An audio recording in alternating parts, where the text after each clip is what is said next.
Hi YouTubers. I wanted to make a quick video of an update on our camper restore. The last time I made a video for our camper was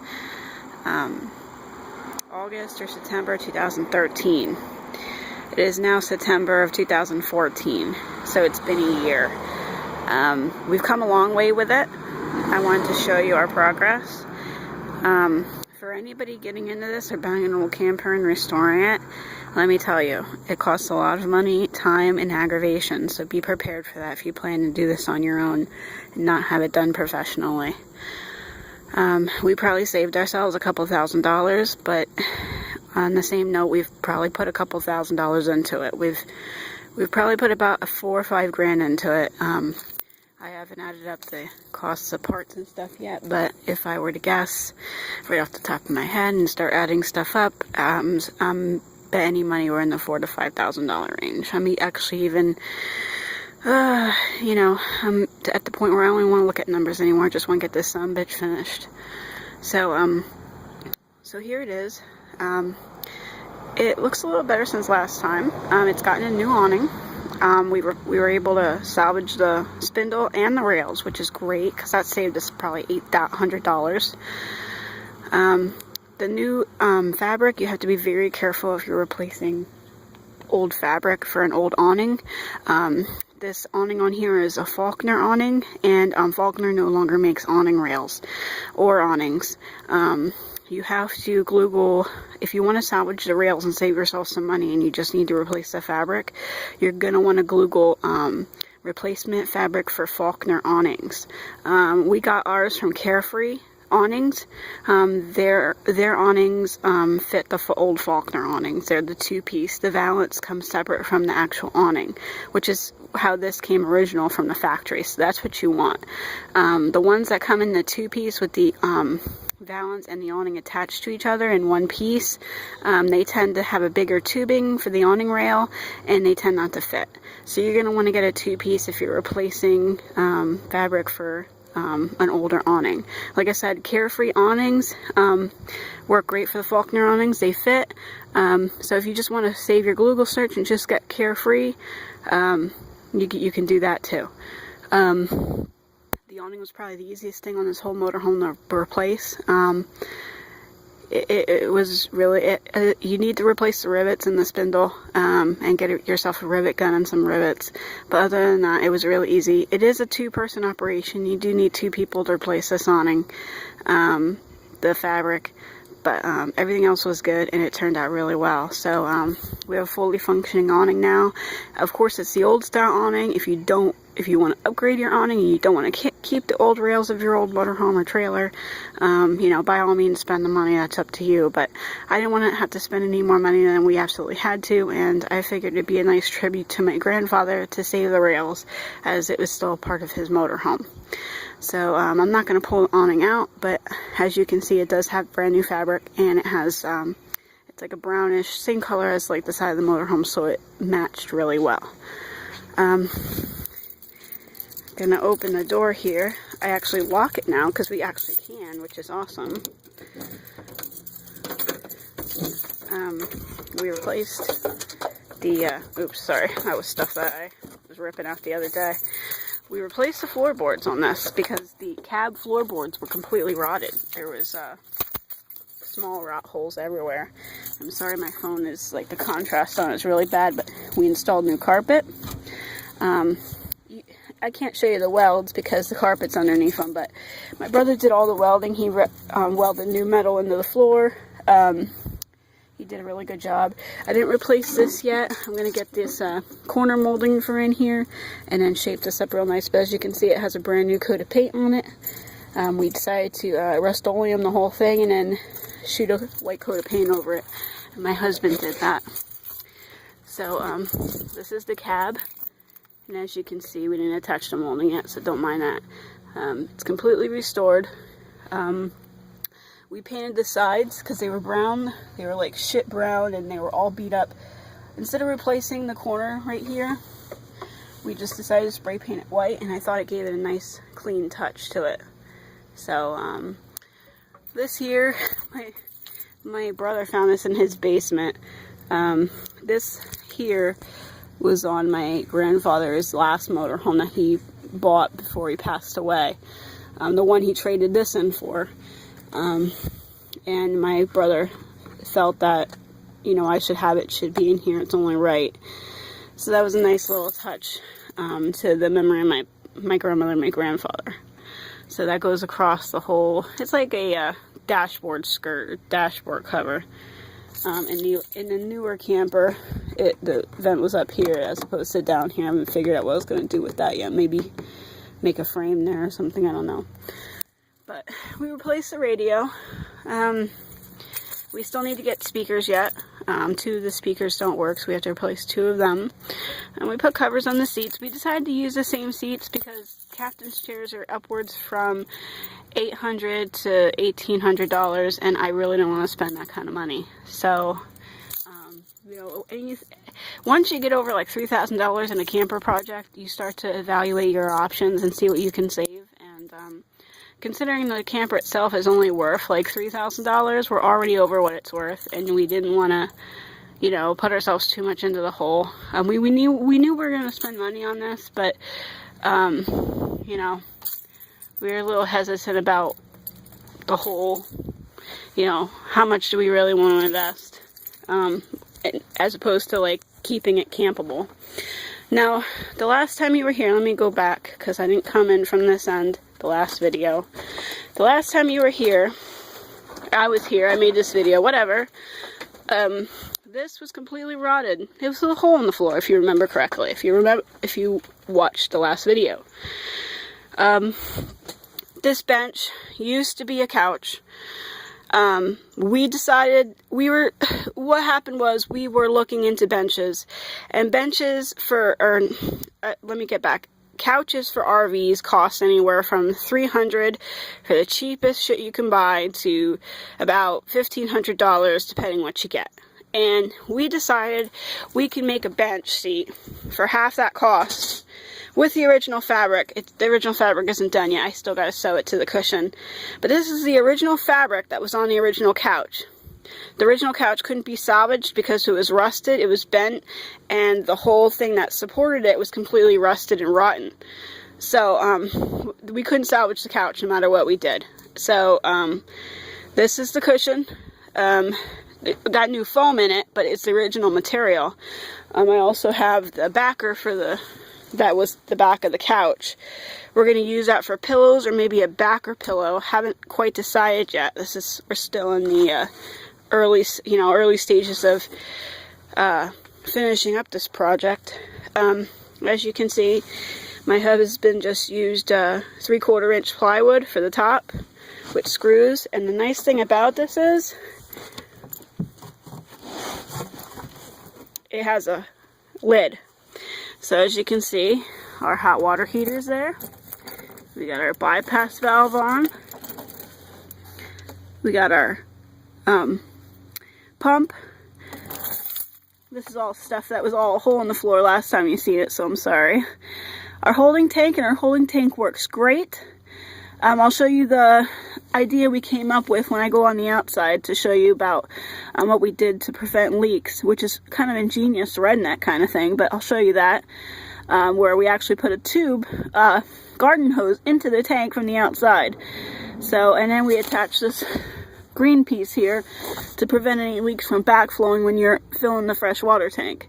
And then it did need a brand new water pump. The other one was just not having it. 35 years was enough for that thing. And then that's basically it.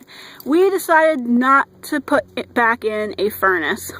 We figured we're only doing summer camping, and we figured it'd be a complete $600 waste of money. This is what we did to replace the furnace. This is what we bought to replace the furnace. We had it working last night. It was only 55 degrees outside, and this camper warmed up to 88 degrees. So it works great. It has a thermostat, and when it's plugged in, this looks like a little fireplace, which is pretty cool. We were going to put that right here, and you know, on a real cold night, we were going to run it Like I said, we don't do winter camping, so it's, you know, for those cold nights when it's starting to transition into fall from summer, it'll come in handy. But I think a furnace at this point is a complete waste of money, especially since we're only going to use it maybe once or twice. I think $600 we can stick into something else. And here's the floor. As you can tell, it's a big change from the last time you've seen it. The bench. We are going to stain this bench yet, so this isn't going to be the end of this bench. And I'm also going to adjust the cushion so the fabric fits tighter to the cushion. And instead of sleeping 2 people, this bench can at least sleep 1. So we haven't lost a lot of sleeping room, and we gained ourselves a pretty nice looking sturdy bench with utility storage underneath, which is awesome. And we used tongue and groove board up the side, and we framed it. It's completely framed. I don't know if I showed you that part. See how it's framed? Sorry, this ain't the best documentary, but you get the idea. Eventually, when this is all done, I'm going to make a video of all of our progress pictures from start to finish. And if anybody has any questions, email me or whatever. I'd be glad to answer them, because it's been a journey and we've learned along the way, and this has been no easy feat. Definitely not what we expected. Okay, and this is our dinette. We have it filled with crap right now, but it totally works. This ain't any wreckage. That's just our trim that we have yet to install yet. Curtains and valances are great. All the lights work. Some of them we're going to replace, like that one and this one and those 2 up there. We have a range coming. If you get ranges online, it'll be a lot cheaper than buying them from your RV dealer. You gotta wait a lot longer for them, but it depends how soon you want the damn range. I got a range online for $72 as opposed to my local retailer who wanted $120. But I gotta wait another week and a half for it, as opposed to just going up to the retailer and getting it. So depending on what you really want and how fast you want it, you know, you're gonna have to, you know, decide what you really want. This is a 20-inch range. Range hood, I'm sorry, vented range hood, and most of them are 20 inches. Make sure you measure your outlet so you don't get too big or too small. We had to replace this. This was totally like, we pulled it back the one day and it completely snapped, and it was like, really? This is a regular house faucet. We had to use shark bit fittings and adjust it to the RV plumbing. It was a big pain in the ass, especially when I went out to the RV store and realized that they sell ones just to connect to the RV plumbing, just like this. And I was like, son of a bitch. So it's been a learning experience, but that was very early on in this project when we replaced this. So it's one of those things, if I knew then what I know now, it would be a lot different. But it's on there, it works, it doesn't leak. Leave good enough alone, you know. I paid $120 for it at the Lowe's. Why rip it out now? The stove works. We have had the fridge lit on propane. So God thank you, we don't have to pay for a $1,500 refrigerator. If that were the case, we thought to ourselves, if the refrigerator was bad, we were just going to rip it out and put one of those office refrigerators in there. We weren't even going to attempt to put a new one in there. I mean, that's just craziness.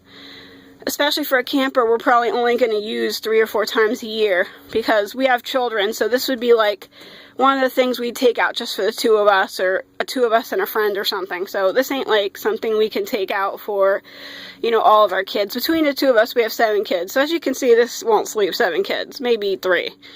But yeah, we were so happy to hear the refrigerator worked. Sorry about the vacuum there. We were cleaning. We put in hardwood floor, tongue and groove hardwood floor, not that Pergo shit, not that real composite flooring crap. This is the you know, this is the real deal. This is, you know, real hardwood flooring. I don't know what else to say other than it's all scuffed up a little bit. It has to be washed because we've been walking on it for the last 6 months. But this is the real stuff. And over here we got some trim and trimmed around the base there. So now I did not glue this down. Now the manufacturer of hardwood flooring will tell you to glue it down. I decided to make a free floating floor.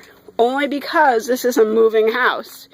You really don't want anything fixed in place when you have a moving house. And when you walk on it, it makes a little noise, but that's okay. You want it to flex when you're in a motorhome. I've read a lot of forums and a lot of articles on this about people wanting to put hardwood flooring in their motorhomes, but the risk of the hardwood flooring cracking because of going down the road is really, really high. So I was like, why don't I just make a free floating floor? And I talked to another contractor, and he says, well, if it's in a motorhome, it's not going to matter. As long as you wedge it, see the little wedges? As long as you wedge it really tight, it's not going to move. When you're going down the road and you're walking on it, it's going to move. And in a motorhome, you're probably going to want it to move or it's going to crack. This is the bathroom. A lot different from when you saw it last, from the other video. Since we've gotten a new toilet, porcelain toilet at that. We went all out for the toilet. Hardwood floor all around. Put in a new subfloor. We fixed the bathroom. I gotta do something with this hole up here. Haven't done that yet. I gotta caulk the bathroom and clean up all that stuff over there. I just haven't had a chance to. We're in the very final stages of getting this project together, so we haven't taken care of all the details yet. Usually the details you take care of in the last couple steps. But as you can see, she's fully functional here. Or fully together, whatever. And all I need yet is to caulk everything, make it all sealed. This is the back window. I had to fix this because it wouldn't wind. I use these strips here. You can get these at the local Lowe's or Home Depot. Home Depot, my husband calls it. If you use those, let me advise, you're going to have to use some kind of liquid nails or silicone caulking in the back of it before you install it to the wall. Because on a really hot day, it gets really hot in here. And the stuff, like, it's basically this stuff on the back of it, putty tape, and it melts off the wall. And what happens is so much that I'll be coming in here after a hot day, it's 100 degrees in here, and this stuff is just hanging off of the wall. Same as up there. All this stuff here, that was all caulked to the wall because that wouldn't stay. Liquid nails really works well, and silicone caulking. That really worked the best. The top of this countertop fell apart on me when I replaced the sink, when I put the old sink back in. So what I did was, instead of ripping out the whole countertop and buying a whole $150 countertop for just this little piece, I re-laminated it. I got a piece of laminate just for the top. I shaped it to the size of the countertop, and then I took a rotor tool and I sanded off the edges.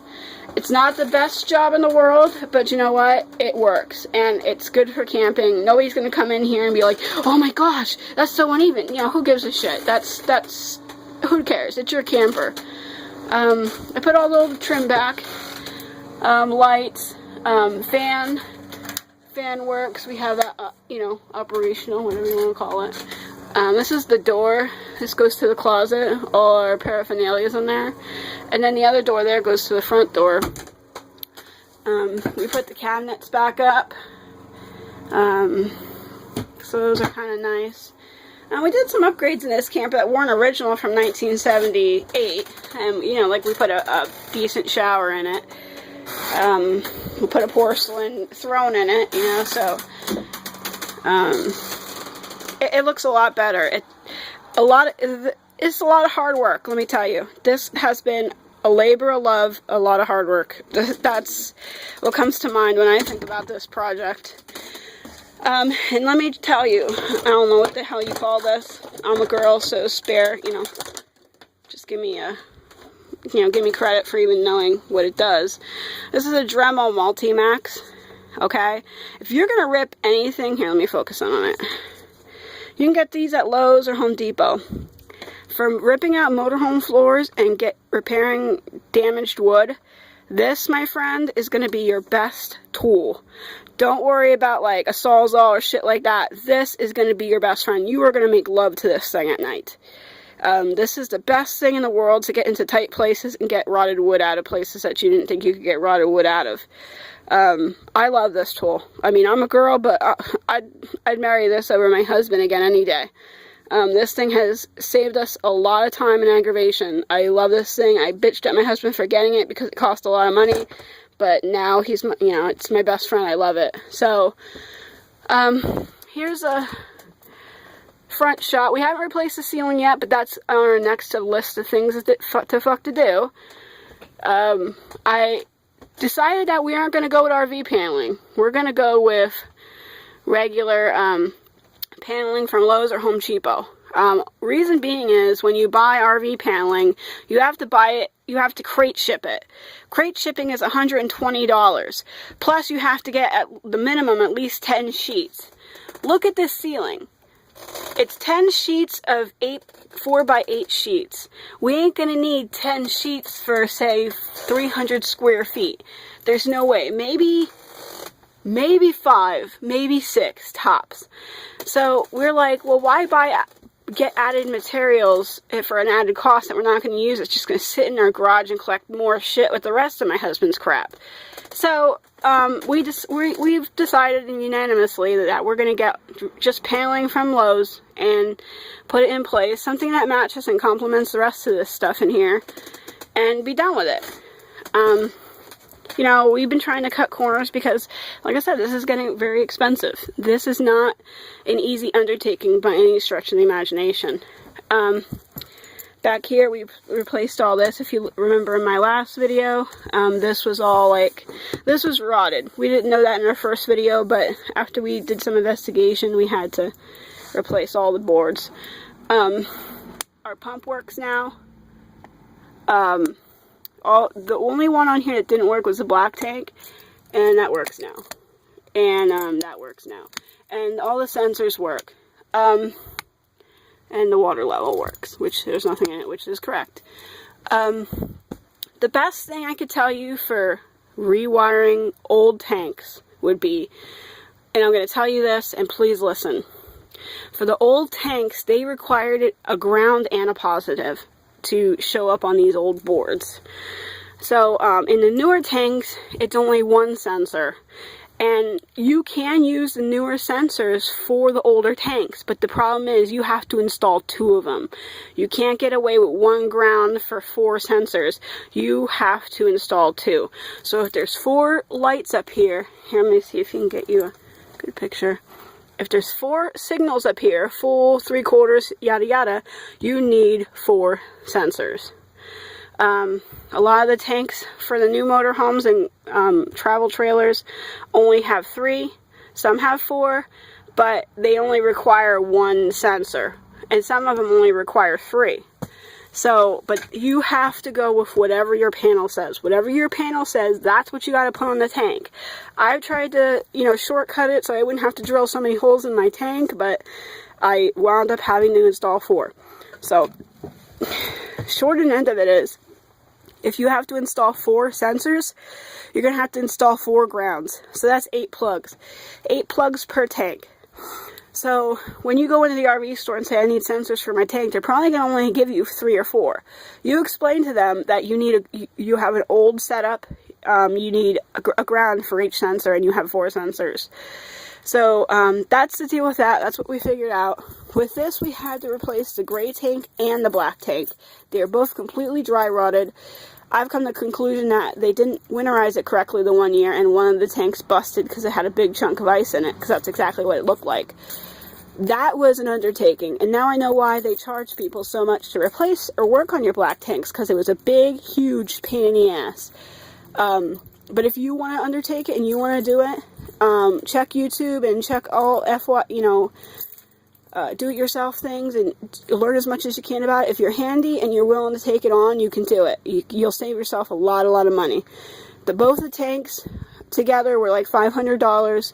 With all the plumbing supplies, maybe another $50. So we say to have those 2 tanks installed at the RV dealer would have been anywhere from $1,500 to $2,000. So we saved ourselves at least $1,000 to $1,500 doing it ourselves. So we've learned tricks along the way. all that wiring here is gone. I don't know if you remember from my last video. All that's hooked up now is here to the antenna to the you know, roof.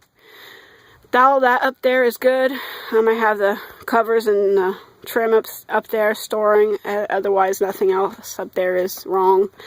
So, lighting in here is terrible. But that's the look at. I think another reason why is because I have all the freaking windows shut. That doesn't help. But yeah, it's come a long way. We are very proud of ourselves. It's come a really long way, and I can't wait to see this thing finished at this point. You know, $1,300 originally, you know, turned into $5,000. We didn't think it would cost that much, but hey, this is the door. Okay, a lot different from when you've seen it last. And it's a brand new door. This was probably the most expensive thing we bought at one time. It was $480. It was the cheapest door we could find. The other one looked like somebody kicked it out at one time, and it didn't look so great. This wasn't too bad to install. The problem was when we ripped out the old door, all that stuff under there in my original video that said it looked like it was replaced was completely rotted. There was no more freaking joist. It was like sawdust. So we had to replace all the joists, all the framing, and to even put in the new door. So there was nothing holding the freaking old door up except, you know, a couple bolts and, you know, to the aluminum. It's been a mess. It's been a true freaking clusterfuck. So, but it's coming along. If you got the patience and you got the patience and the drive, and obviously the ingenuity, do it. It's well worth it, especially if it's a sentimental thing like this. Now, if this were anybody else's camper, I would have said, "Fuck it," you know, to hell with this. You know, I don't got time for this crap. But this was my grandfather's first motorhome. This is the first camper I ever camped in. This is what started it all. You know, I bought my 2006 Outback. I love it to death. But when I came across this, and I got pictures of me in this thing when I was days old and, you know, a couple months old, and I have pictures of me and my brother out in the front of this thing blowing bubbles. You know, it's just, why wouldn't you? You know, yeah, it costs a lot of money, but in a sense, you only live once, and the only thing that you really have at the end is memories. So, this is what it looks like from the outside. I haven't got done caulking the ends of the, you know, sealing the ends of the door yet. It's been a busy week. This generator cover, I think I'm going to spray paint this the same color as the camper, so it's not so, hey, look at me kind of thing. We fixed all the tail lights. All the tail lights were goofy. We replaced all of them with LED lights. These are the brand new LED lights we installed. These were like $500 altogether. It was $300-400, whatever. It was enough. That was my husband's idea. I didn't blame it on the men. This was our new holding tank.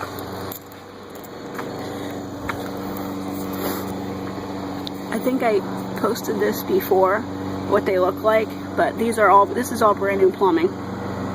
This was no easy task either.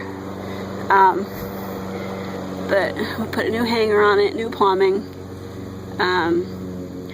This is the gray tank here, and then over on the other side where that pipe goes there, that's the black tank. But yeah, they both work, they're both functional, and the best thing of all is they don't leak.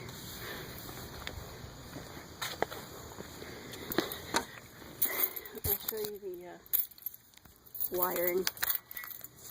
That's the wiring for the black tank. That's what I was talking about, where each ground needs each positive needs a ground. So when you're hooking up an old tank and you're using the original switchboard, I'm sorry to tell you guys, but you're going to need a positive and a ground. There's no two ways around it.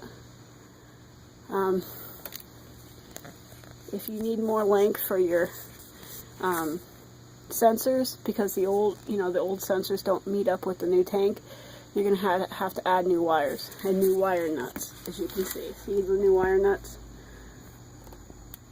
And that's about it. As you can see, I want to shrink wrap all this to make it airtight. And then that's the old sensors to the new tank with new wiring. So, like I said, that's not done yet. We want to shrink wrap all that and protect it. And the sensors for the gray tank we haven't hooked up yet. They're laying right there. I haven't drilled holes into that tank yet. But, yeah, that's it. So, it's an adventure. I'll tell you that much. It's been an adventure. Go around on the other side here.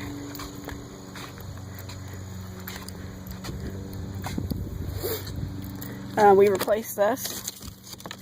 Wasn't that expensive. We got one at the improvement store. I mean, not the improvement store. What the hell am I talking about? The RV store. They have ones where you only have to replace the end. We replaced this. Fuck it. It's always something.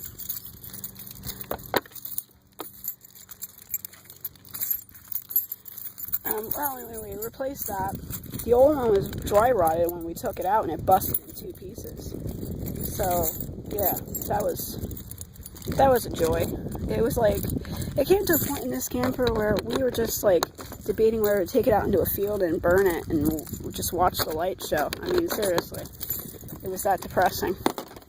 This is what I was talking about what we talked about on the inside, about the ingenious way not to get overfill. We added a garden hose with a screw on. So we hooked the garden hose from the house right onto here. This tube goes right into the fresh water tank. And then you can push that back in and the door closes.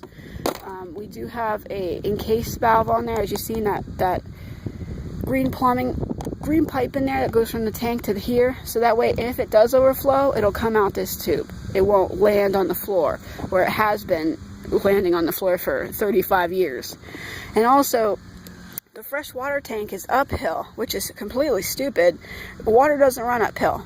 Water runs downhill. So this was the only solution that we could come up with for relieving that problem. How to get the water in this tank without getting the water on the floor. Which is why that whole floor out over here completely rotted out after 35 years.